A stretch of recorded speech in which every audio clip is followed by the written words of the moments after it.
Welcome to Frame of Reference, informed, intelligent conversations about the issues and challenges facing everyone in today's world.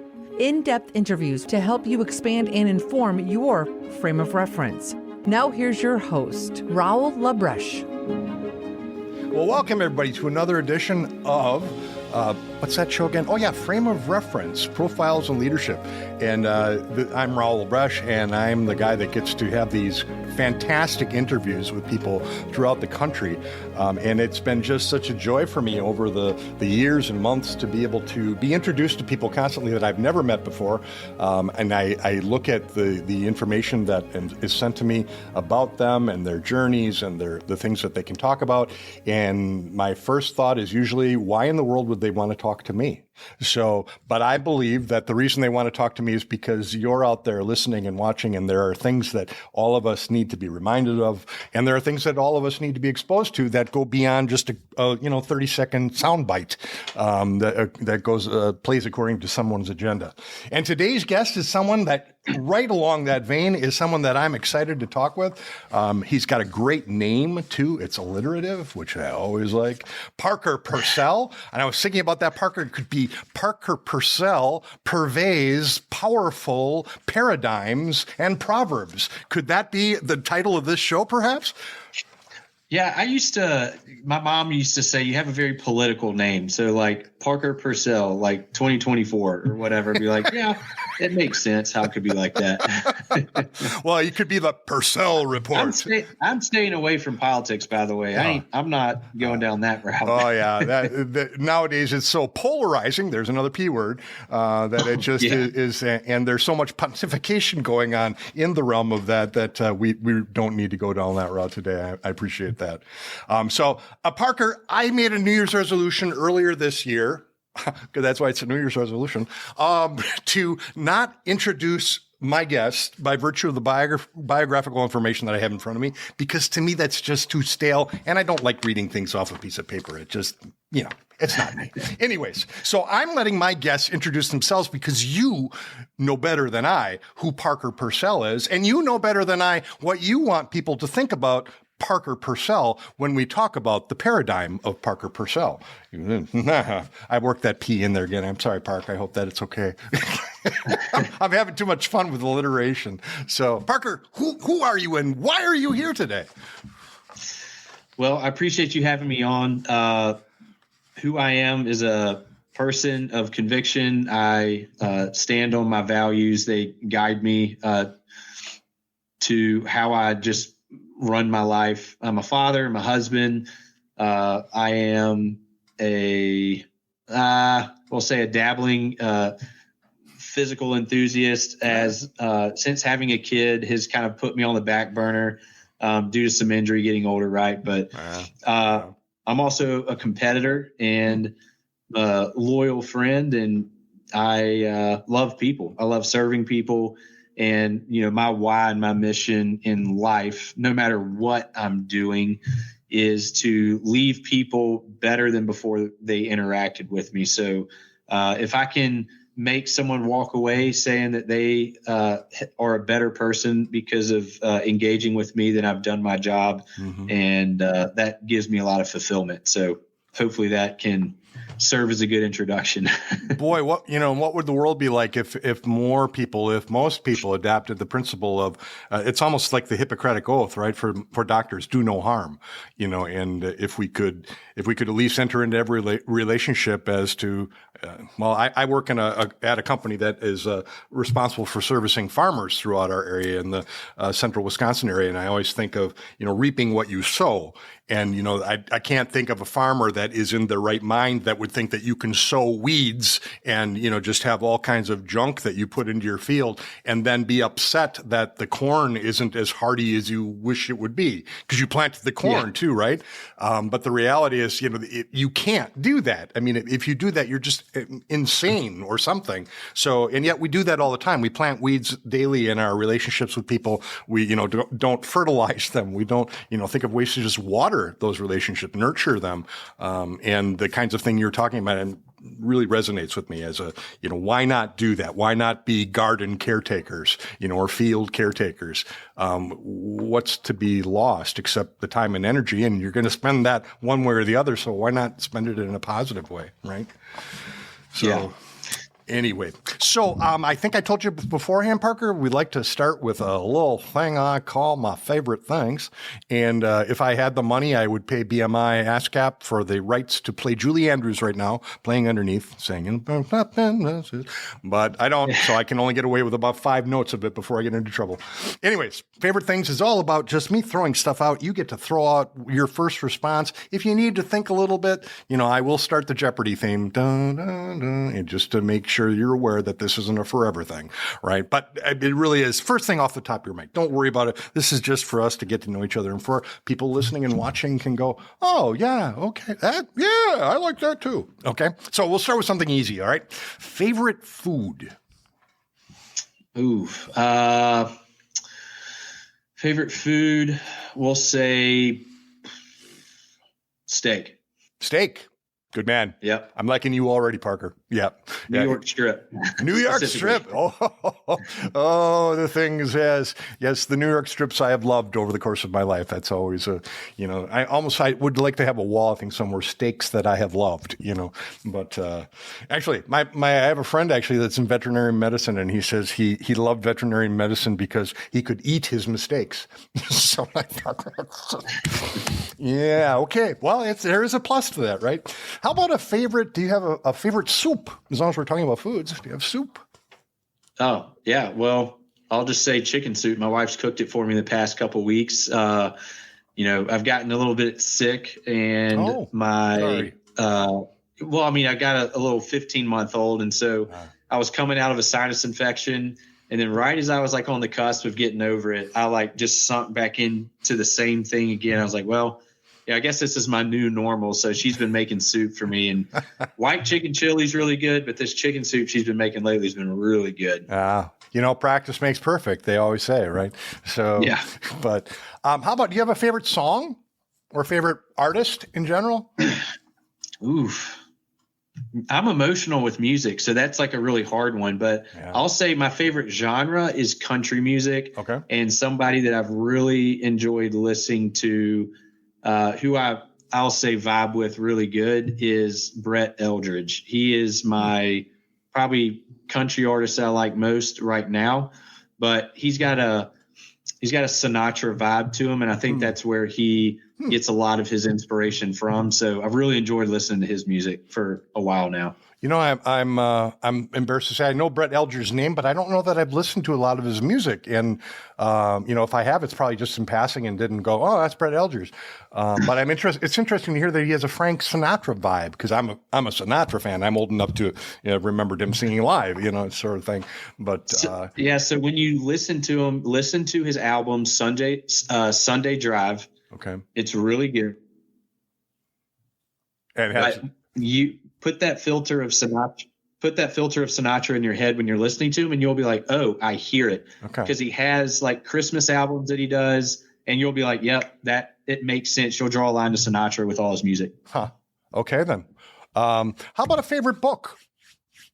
Anything you're reading right now that you really, this is a great, everyone needs to read this. Well,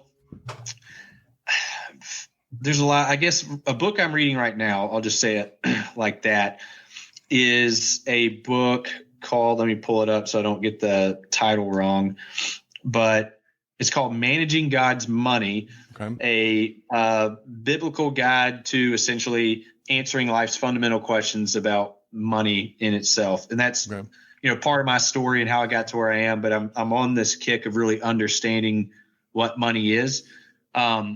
But I will say maybe also another book is The Psychology of Money. It's a really great book and really helps understand human behavior and how we interact with money and our emotional decisions and triggers that happen as we engage with this resource. Boy, that's an amazing thing about money too, right? I honestly have thought a lot about just the scripture. It talks about you cannot love both God and money. But what that really, if you look at that scripture more deeply, it's you cannot love both God and the love of money, the love of money is the root of all evil. Those sorts of things that's where I see the difference is that it's not that money is inherently evil. Money is a means by which, we're provided with a life, the means in which to live.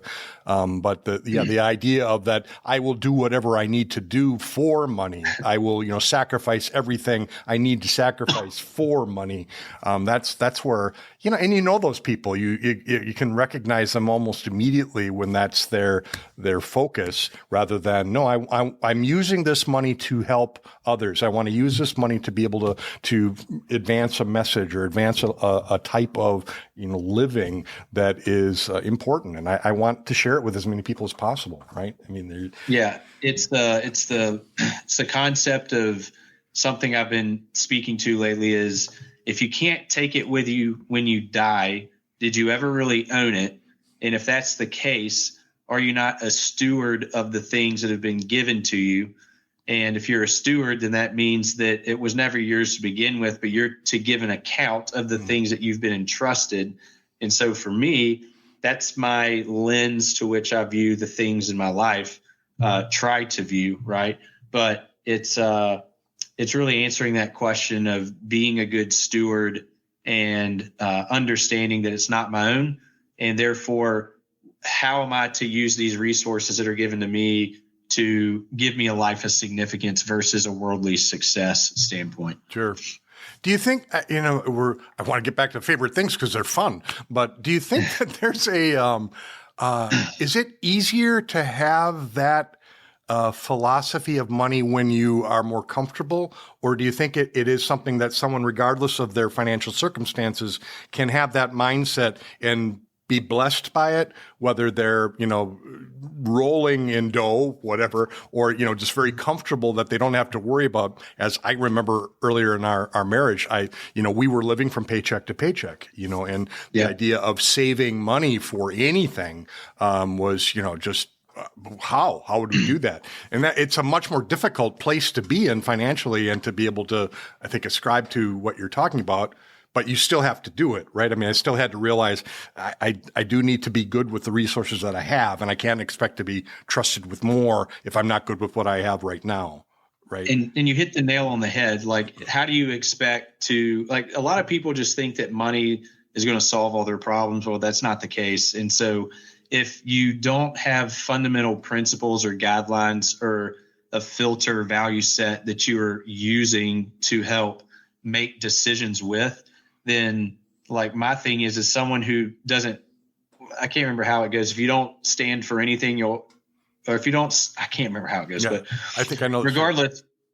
But my point is that if you can't be a good steward of the little that you have, you won't be given more. So if you're stressed out and you're, freaking out about, I want more, well, what are you doing with what you got to,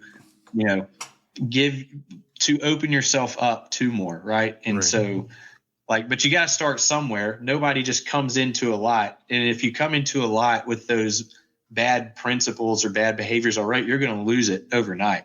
Yeah. You see it happen all the time. Look at the athletes that, get those millions of dollars, on their first check. And then you hear stories all the time. They're broke. Yeah. Because they didn't know how to use it. They didn't understand the fundamental principles of how money works. And not just, I'm not saying that from a financial side, but there's a spiritual aspect to, giving, to opening yourself up to more, being a conduit to, like, the money is not the end, but it's a means to something more. And so if you view your resources in that way, then you actually are rich.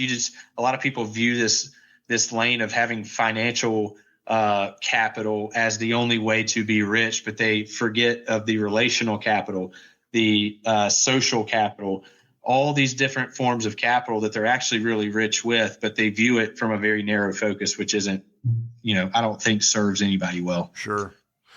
How about, do you have a favorite sweater?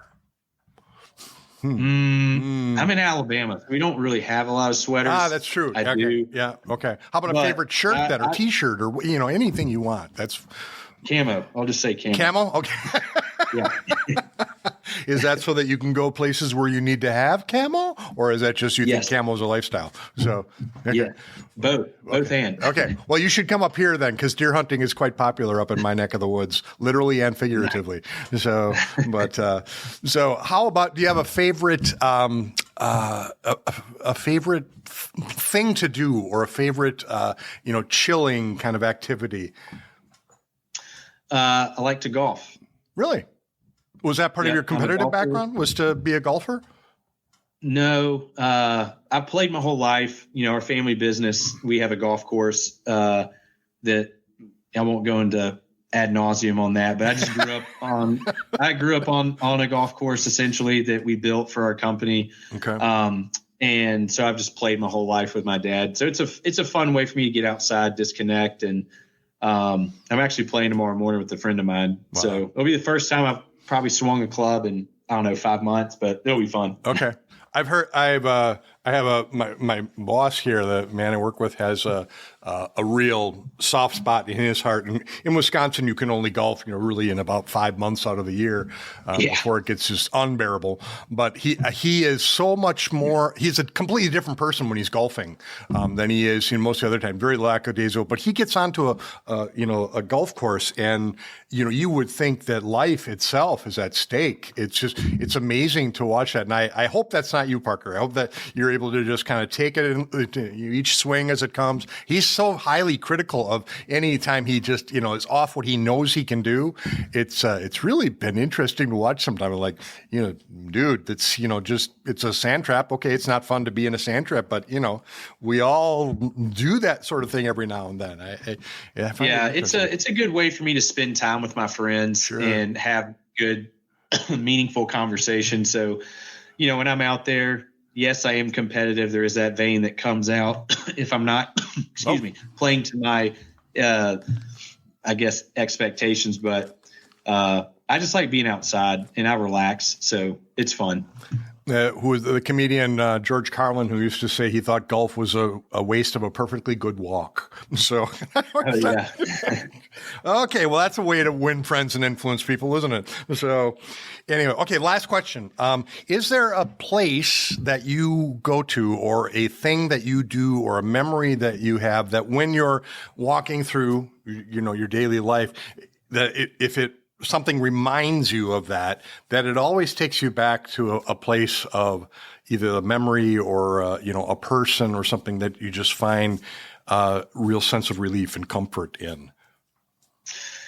I don't know. I'd say like at this stage in my life, just being able to, pick my son up when he wakes up in the morning and put him down at night to sleep. It just puts me in a really grateful, spot, because there's no greater title that I've ever gotten than becoming a father, and that's been so rewarding to me on so many levels. And just the impact and magnitude of like stewarding and caring for this child that I created with my wife. It's cool, and this is like my legacy. So every time I get to hold him and spend time with him, it just really puts me in a grateful position. Boy, what's your son's name? His name's Cohen. Cohen. Okay. Like the musician. So there's I forget, what is his name? I'm spacing today. Sorry, but it's last Nordic. Name. It's usually a last name, is what I'm thinking of. Is it? Yeah. So his name is Nordic. So it's Koen. Okay. And really more from a Dutch background. My wife's family has a lot of Dutch heritage, and so we wanted to honor her side of the family. Okay. And it means bold advisor. And then also his middle name is Aaron, which my uncle, his name was Aaron, and they weren't able to have kids. So I did it as a namesake to him, but he's also been somebody who's been very vocal about, truth and principle in his life. And so I want that to rub off on him in a world that needs truth more than ever and people to speak up, sure. For injustice and those things. And that's like our mission over him and our affirmations over him is to be a bold advisor in a world that is filled with a lot of weak leaders and weak people who won't stand up for truth and injustice. Yeah. Yeah. Regardless of what political party you're talking about, truth. Good is good. Yeah. Truth is truth. We've got so much of the, prevarication and the, modulation of any topic just about fitting an agenda instead of what is good and what is true. Right. And it's, I don't know. I can tell you, at almost 64 years of age, I look at the world now and think, Lord, how are we going to get back to, what the world was so much different when I was growing up in the 60s, right, than it is today in the 20s. But I strongly believe that the hope and the future is in people that are espousing what you're espousing and that really walk the walk and talk the talk, because we do. It's not easy to talk, truth into darkness or light into darkness, right? You don't get the easiest way to approach, I think, just conversations in this day is people don't ask questions, nor do they. They're too busy talking versus really understanding why they believe what they believe. And so I have a gentleman here in my office. He's a colleague of mine, and he and I are really close, but we stand on two very polar opposite ends of just value sets in our own life. But we have such great conversation because my thing is like, well, if your truth is true, or if mine is true, we both can't be true about things in life. Like one of us is right and one of us is wrong, but it can't be both, because it's a moving goalpost. Doesn't make sense. Therefore, our conversations are just saying, hey, like, it's like having a healthy debate. Like, tell me why you believe what you believe and what is evidence that would promote your thinking. And it provides a place for me to learn and for him to learn. So we walk away being like, man, that was good. Like, I learned more about this person's viewpoint and maybe how he views the world, and that makes our relationship better. So there's a saying that my dad used to carry around with him, typed it up on a little piece of paper, folded it up, and kept it in his wallet. And he attributed it to Ralph Waldo Emerson, saying, and the quote is, the vehemence of my opponent's argument convinces me that I am perhaps a little bit wrong, and he is perhaps a little bit right. So I thought that's such a healthy way to approach a discussion with someone, because I think you're absolutely right. By asking questions, by seeking to understand, that's, I think, really how truth is arrived upon. That because we see too many people are trying to be understood versus understanding. Yeah. Yeah. And if you want to be understood, again, reap what you sow, right? Or sow what you want to reap. Try to understand then, correct? So excellent. Well, so Parker, you are at the helm of a company called EQRP. Tell me more about EQRP. What is that company about? Who we are is a self-directed retirement company that is on mission to help empower individuals to take control of their financial lives. So we do that via way of the retirement industry. The old school way of investing in your retirement is taking a passive approach, basically throwing money away in your 401k, leaving it there, hoping it works out for you at the end of your life.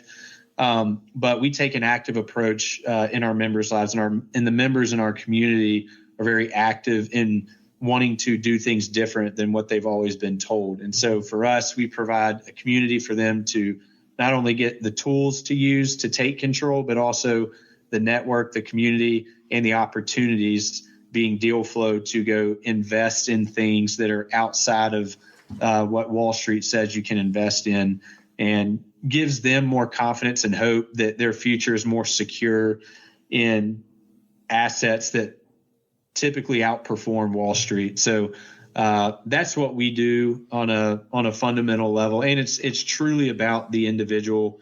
We're more of like a bespoke service that is very intimate. So it's I like to say a do it for you type service and do it with you. And that's the type of environment we're trying to build here at the EQRP. And my life has changed because of it. And, if I was able for your listeners to ever know my story and even how I got here, like, 3 years ago, I was unemployed and pressure washing.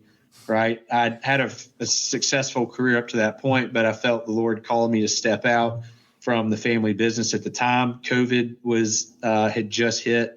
And so I stepped out into a marketplace that was chaos. Like, I didn't know where I was going to work, what I was going to do, but I knew that I was going to land on my feet somewhere.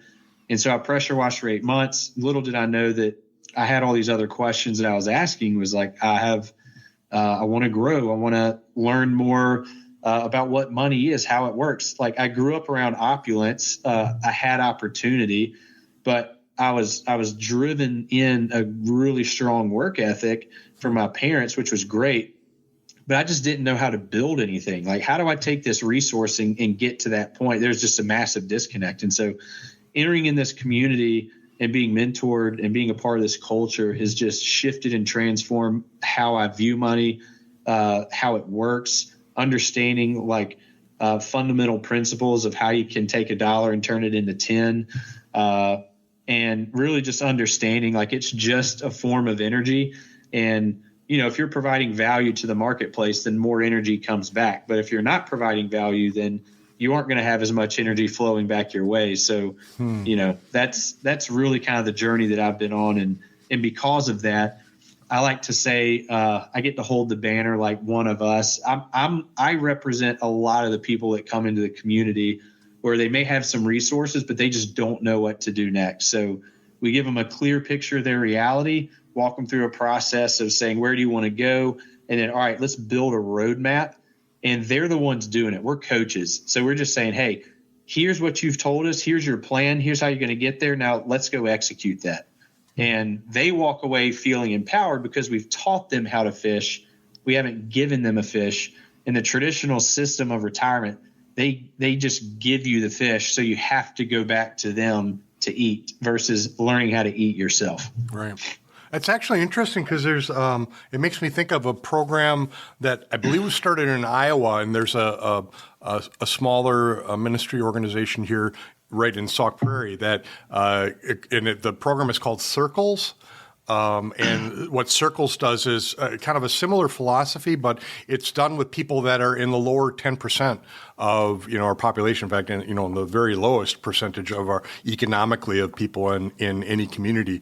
And they use a principle similar of teaching people how to fish, but in terms of helping them to get to a stronger, more successful financial state. And they do it through a process they refer to as becoming an ally, that they don't try to come in and solve the people's problems for them. They come in and try to help the people find the answers that they feel themselves will be important and sustainable, and that they feel confident that they can take those steps and be successful. And then as they go along, that ally is there to say, excellent, what do you want to do next? I find that to be really fascinating, that instead of a, top down, well, here's what you can do this, and then blah, blah. They're much more of a soliciting information, giving a broader spectrum, because the ally certainly has knowledge and experience that's going to be useful. But they are really trying to teach the person how to fish when it comes down to it. Yeah. So, yeah. Are there do you have anecdotal, I'm sure you must have 100, but are there anecdotal stories of people that you've seen come into the program that really had that sort of revolutionary idea and, got the light, saw it, and had, just tremendous amounts of success with it? How did they look when they came to you, and how do they look now?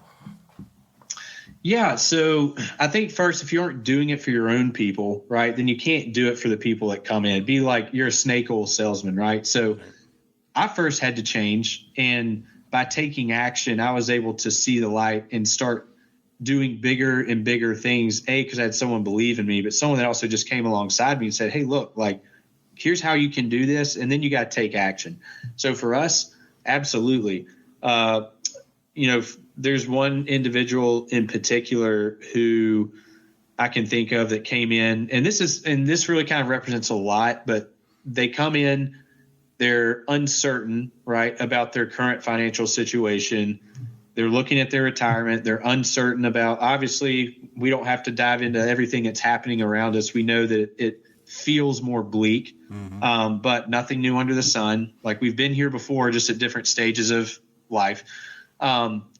And it's like when people get knocked in the get a haymaker thrown and they're hit.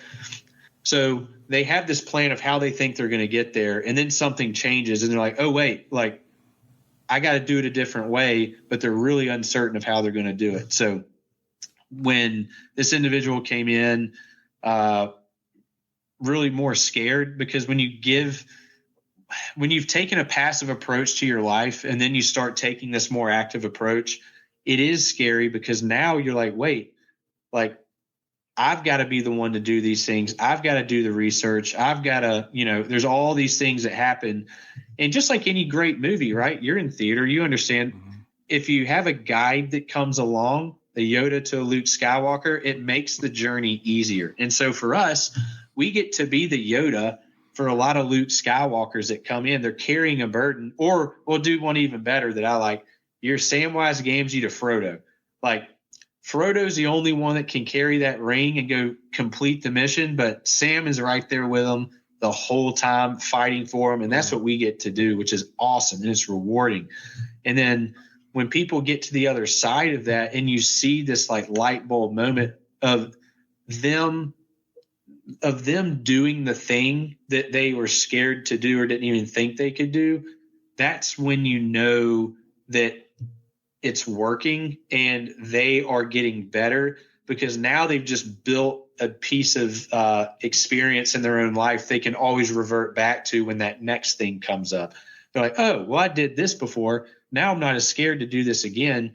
And they're just it's basically snowballing all these experiences that they're having that's making them a better investor, making them more confident in their finances and their marriage. Like it's not just money that we deal with that comes in here. You get it all. You get people that have been a part of Ponzi schemes that are getting divorced, that, spouses die. Sure, so sure. It's not just one silo, because money touches so many different areas of their life, and we get to see all that blossom at once, which is really cool. So you've alluded to it somewhat, but your personal trajectory, really became a foundation for what you teach and how you teach it now, right? Can you talk a little bit about that? You're from starting with a family business, and I understand you worked at Chick-fil-A for a while. How did each of those steps sort of inform you for the next step?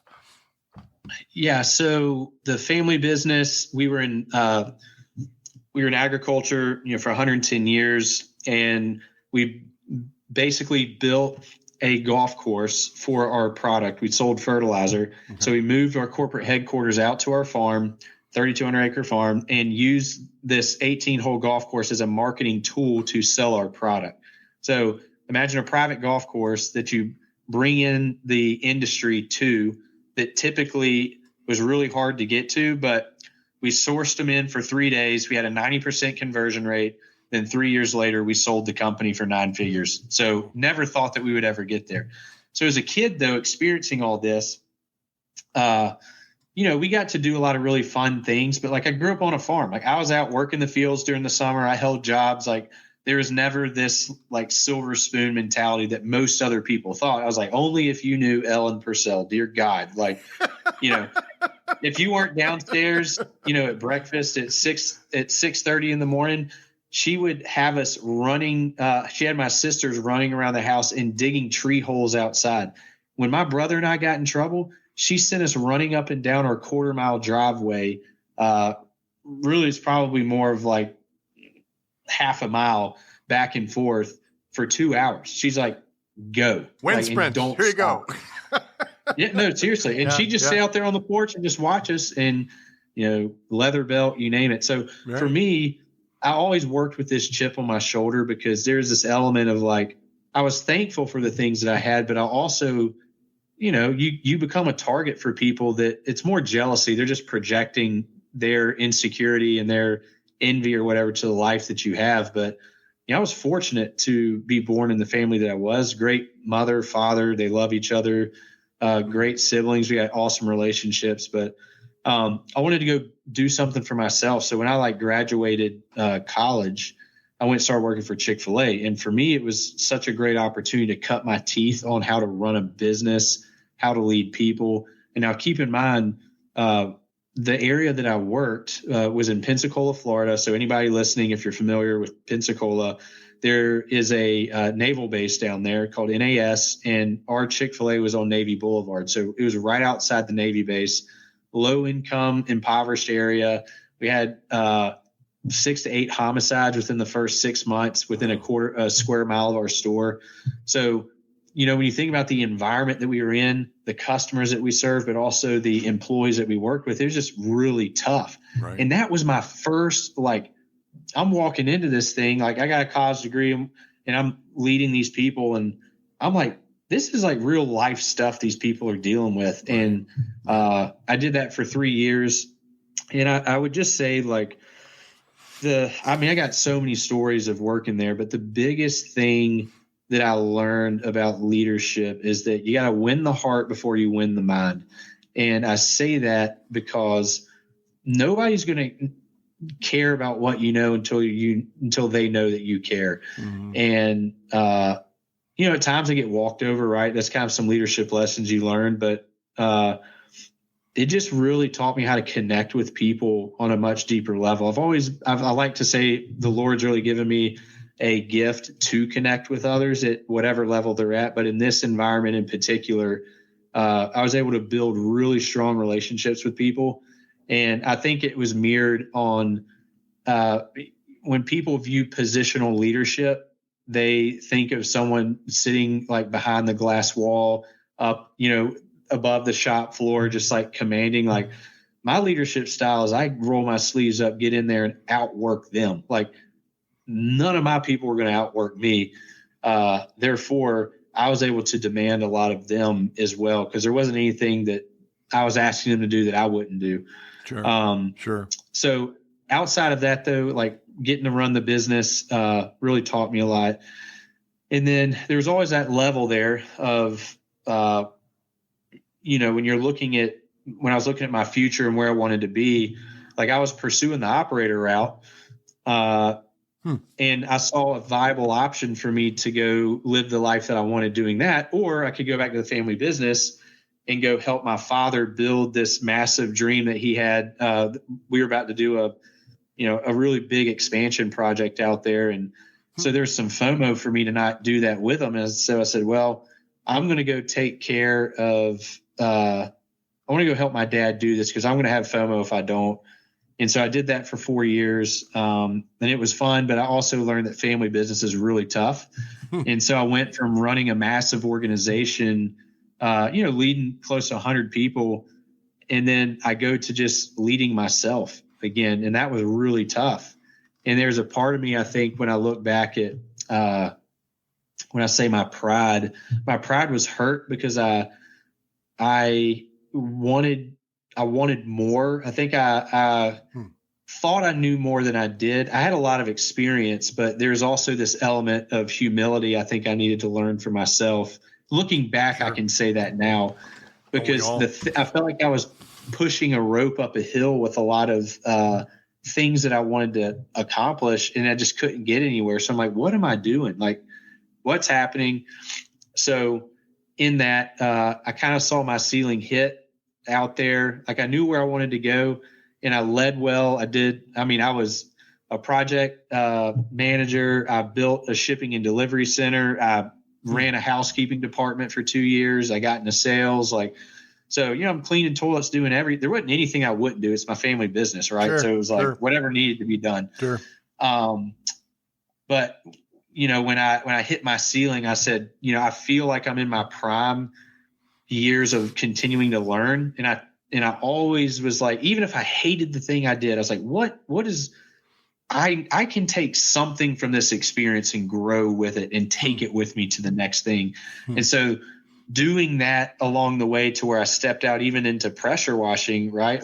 I was unemployed, but I was like, what can I learn here? And it's just continue to be excellent with the thing in front of you. And so, growth is linear, right? When you look at the macro, the level of growth can be pretty big, right? But at the time it feels very gradual. And so for me, looking back, I'm like, man, I thought I was ready for a position like this 6 years ago. And I was like, boy, was I wrong.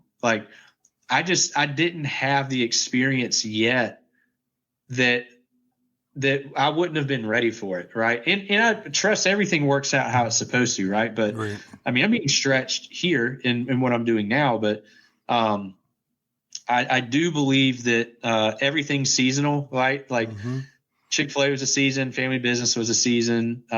My time here at the EQRP is a season, but I do feel like the things that I'm learning here are really setting me up to do some big things down the road. I don't know what that is, but I'm really excited for where I'm headed and the things that I'm learning to not only benefit my life, but also those that I will come in contact with as well to help them grow too. I keep thinking as you're talking too, how we're talking about money, and the accumulation of money, the usage of money, but all of the things you're talking about, all of the lessons that you learned, none of those cost money. It's not, no. You don't have to pay for those lessons. You don't have to pay for those philosophical, bents or positions. They're things that you adopt and you watch the truth of them play out as you go along steps. And I see people regularly kind of waiting for the financial stuff to come before they'll take the step of feeling, I mean, I have to use my own personal experience. I've never been particularly good with money. I've always seen money as sort of I enjoy the freedoms that it provides. But I've never been one to worry too much about money. I watched that sort of thing with my mom and dad, and I didn't want to have that. And yet as time goes on and you have children and, a family, you realize that you have to provide. That's my job, is to provide. So it's interesting that, even through that, though, I think the Lord has really been teaching me, showing me that it's not about worrying; it's about utilizing it the way that is just going to make the best use of it, what I intended for it to be in the first place. So, and that seems to me to be an educational issue. Do you think that there are things in our educational system or the way that we conduct education with children that get in the way of learning that kind of proper attitude towards money and how to accumulate it, but also more importantly, probably utilize it most effectively in the best stewardship, right? Yeah. So I'll put it to you in layman's terms and maybe a visual illustration that would probably make sense to a lot of people. So where I think it's gone wrong is at Christmas, think of all the toys that you get. Most things that you buy in life, whether it's a computer, a phone, chainsaw, remote control car, it all comes with a manual. And then think at Christmas time when a kid is handed $100 bill in an envelope, it's just $100. And now where's the manual that goes with it? Now they're given this thing. It's like ultimate power, right? Sex, money, power. It's the three things that drive every human in life. Therefore, if they don't have a manual or understand what the thing they have in their hand is and how it can either bring them joy or it can ruin their life, then guess what? They're basically gambling with figuring that out on their own.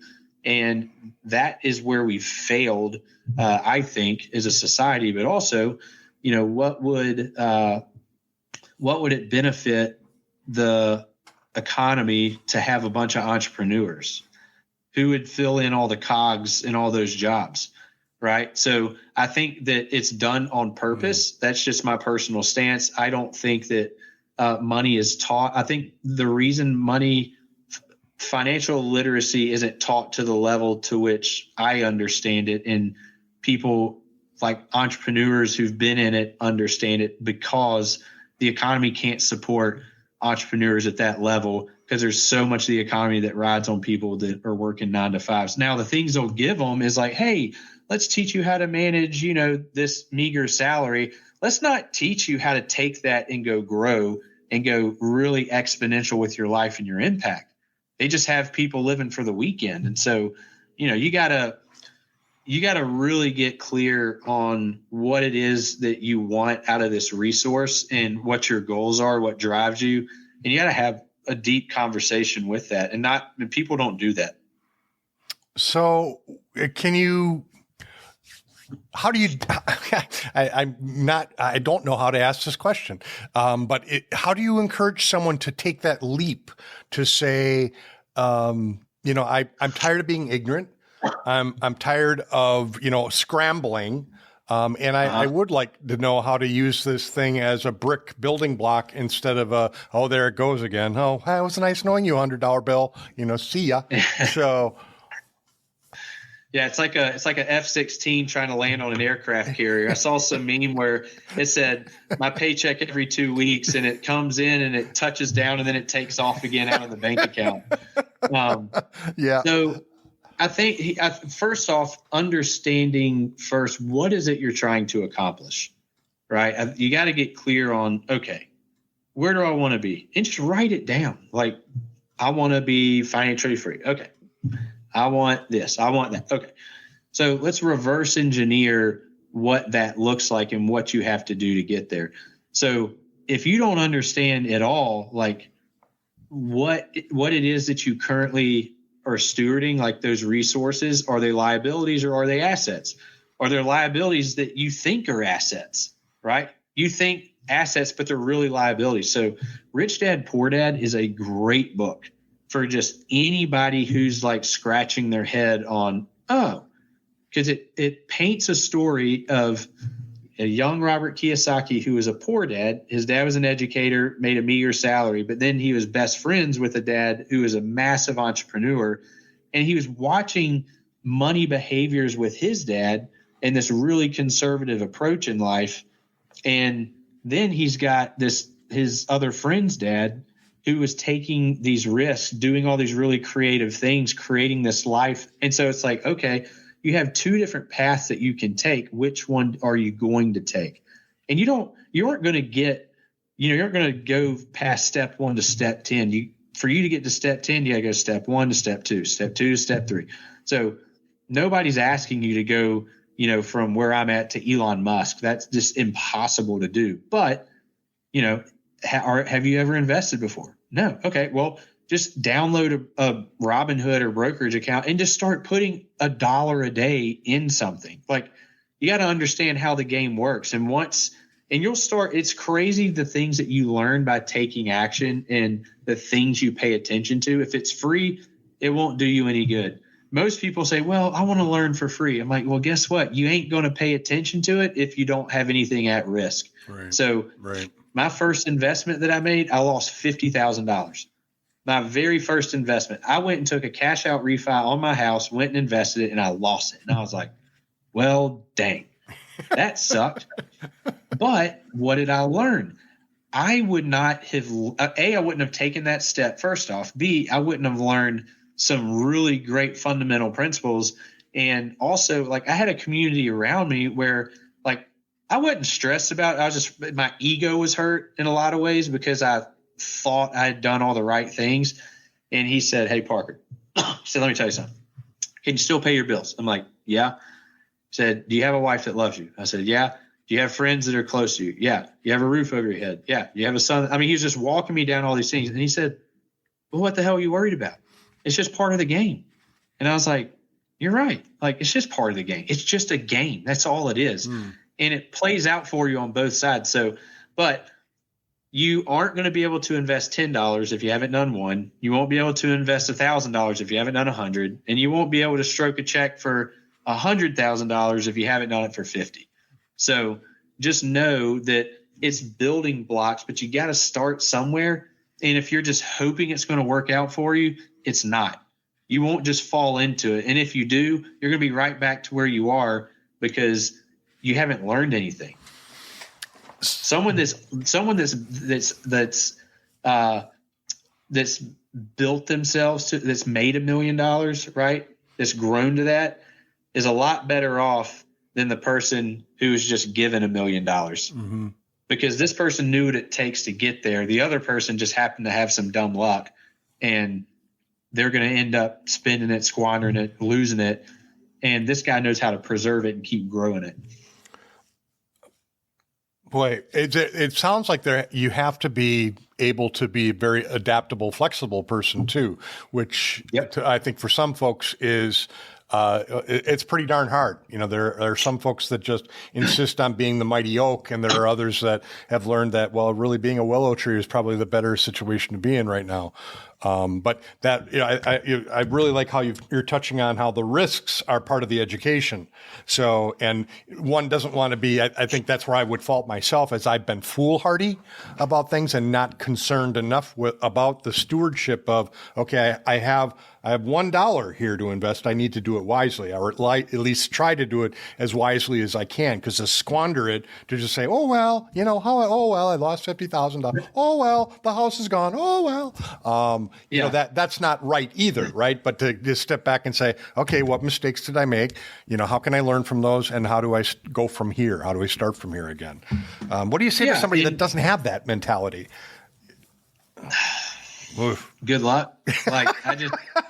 Seriously, it's like, I think of what I've learned over 3 years, and it takes an active approach. Like you aren't going to fall your way into it. It is impossible. For me, it's like, I've just had to take these steps along the way and think, and people view risk is relative. So I'll put it like this. Somebody jumping out of a plane to skydive for the first time would be like, dang, that's risky. And I'd be like, yeah, you're right. But the guy that is jumping tandem with you, that's done it 500 times, doesn't view it as risky. Why? Because he's done it 500 times. So it's not risky to him. So risk is relative, but it's also equivalent to the amount of experience that you have doing the thing. So if you say well, the stock market isn't risky, I was like, yes, it is. You can lose everything in the stock market like you can lose it out on the other thing. Right. So, right. But you got to pick and choose. You got to start somewhere and build that experience muscle. And if you don't, then you're always going to be risk averse. And I don't think that's being a good steward, because if I'm to give an account of the things that I have, I would much rather somebody – if somebody, for me, I'll just use my example of losing the 50 grand. I took every calculated approach. I was being a good steward of doing due diligence, finding the information, doing the thing. But there's factors outside of my control that I couldn't help that happened. I did all the right things, but the market did something else that I had no control over, and then I got caught. But in the long run, what am I going to do when I have now, instead of $50,000, and I learned that lesson, now I have $500,000 or $1 million. Well, guess what? If you're playing the macro long game, well, then I'd rather pay $50,000 for a good lesson to then be able to multiply that million to 2 million or to 10 million. And so therefore, I think for us, we've got to say, look, we've got this awesome resource that can provide a lot of change and do a lot of good in the world, for our communities, for our families, for our future legacies and generations, right? Leaving something for them. So for me, that's how I approach it. And you got to start somewhere. I don't even care if you're investing 50 cents into something, just do something and get active with your approach in life. But if you're living it passively, well, then you're just going to pass away. Right. Well, it's interesting. I think ultimately what I'm getting out of this, Parker, is there's a mindset, but there's also a heart set, if you will. Yes. A point that your core has to be at, which is, well, whose money is it anyways? Ultimately. Correct. Because if we're stewards, then we're understanding that I'm just passing through, and the best thing I can do is take care of this land or this money or whatever, take care of these children. I've always thought I've been probably the thing I'm least.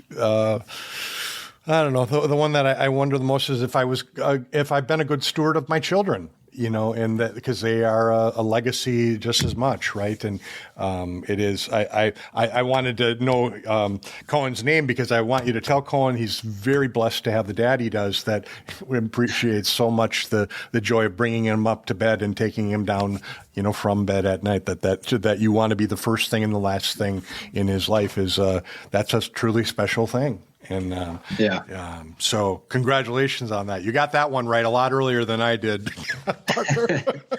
So, thank you. Parker, is there any kind of last word where I can't believe it's already been, just over an hour. I need to wrap this up and get you onto your life.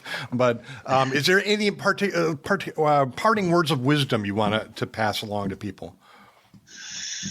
Oh, man. I just think, like, if you're out there and you're asking the question, like, what am I to do after coming off this episode, right, listening to money, I think that if anything else, understand the filter. Be very clear on what your filter is when it comes to stewarding money. If you just are going to go based off feeling, well, feeling isn't good enough to steward a resource like that, because your feelings will take you all over the place. You've got to have some cornerstone, some truth to which you're making decisions, especially when it comes with that resource, and understand what it is first, whose it is second, and then how am I to steward it third. And if you have a good filter to which you can make decisions with that resource in light of those three things, then I think you'll feel more confident in the decisions you make moving forward, because a lot of people will tell you what they think you should do with it versus what are you called to do with it. And, some people, I may get $1 million and then God may say, give it away. Mm-hmm. But someone else may say, well, actually, why don't you go put it towards this opportunity? You could make more. It's like, no, it's not mine to begin with. Like, right. Maybe I made all this so I could go make this massive impact here, but that doesn't mean that I could walk outside the next morning and find $10 million sitting in my mailbox for some unforsaken reason. Who knows?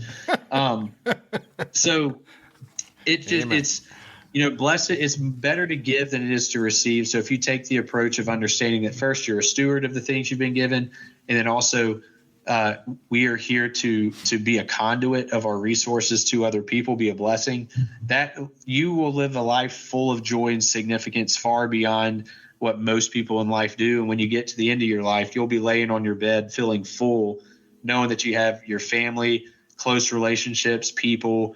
And if you're chasing the almighty dollar, nobody gets into their life and says, man, I wish I made more money. It's always tied up in what they did. And too often times people get distracted chasing the thing that brings is very futile in the end.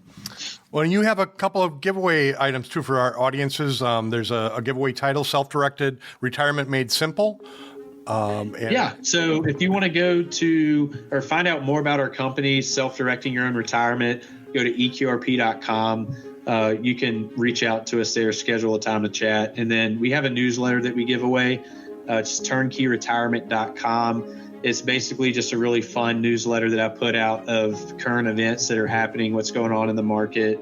It's entertaining first. Someone like yourself can appreciate it because, entertainment is key. We're always on stage. And so I give some good advice there. And then I'll also provide some really funny stuff in there too, like really bad advice that's happening in the marketplace because it is out there. So turnkeyretirement.com, download the newsletter. And you can reach out to me on LinkedIn. I'm really active on there as well. So those are the three places that you can get in touch with me. Excellent. Folks, I've been talking with Parker Purcell. He's at the helm of EQRP as president and CEO. They are revolutionizing financial freedom for professionals and investors alike. So, and guided by the principle, we've been talking a lot about this, the principle of steward leadership. So if you want to know more about steward leadership and how that works, Parker's your man. Parker is the man. You the bomb. So thank you, Parker, so much. I appreciate your time, your energy, and your advice to our listeners. I pray that there are folks out there that are going, I can't wait to make this work for me. So that would be wonderful. So, well, thank you for having me on. It was a pleasure, and just appreciate you opening me up to your community, and would love to serve any way that I can. Thank you. Well, folks, thanks for listening to another episode of Frame of Reference, Profiles in Leadership. And we've been talking with a great example, a great profile of leadership in Parker Purcell. So please join us again next week or the next time that this podcast gets on. I'm just not sure some days because who knows what I'll find in my mailbox tomorrow. All right. So take care all. God bless.